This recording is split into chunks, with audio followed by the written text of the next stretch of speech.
Journalistes en danger, GED, une organisation non gouvernementale de défense et de promotion de la liberté de la presse en RDC ainsi que dans la région d'Afrique centrale se préoccupe des intimidations et agressions dont sont souvent victimes les journalistes congolais en période électorale.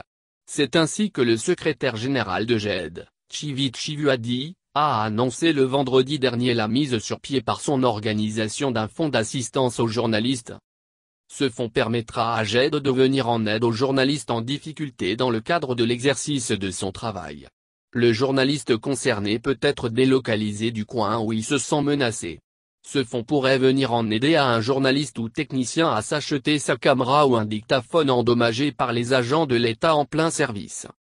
Chivi Chivuadi a fait cette annonce le vendredi 23 mars 2018 lors de lancement par GED de réseau des défenseurs de la liberté de la presse.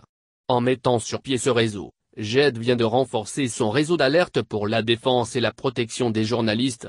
Le réseau des défenseurs de la liberté de la presse est composé essentiellement des professionnels des médias ayant signé une charte leur soumise par GED. Les membres de cette structure d'alerte créée par GED bénéficieront plus des avantages du fonds d'assistance aux journalistes.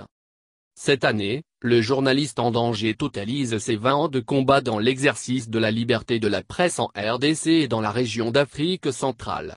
GED est à la base de la création de la Dynamique du 27 mai, regroupement composé des organisations professionnelles de la presse ayant entre autres pour but, de faire preuve de solidarité en signalant et en dénonçant tout acte d'atteinte ou de menace à la liberté de l'information.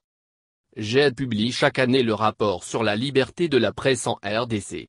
L'ONG a publié également la charte de responsabilité du journaliste en période de crise.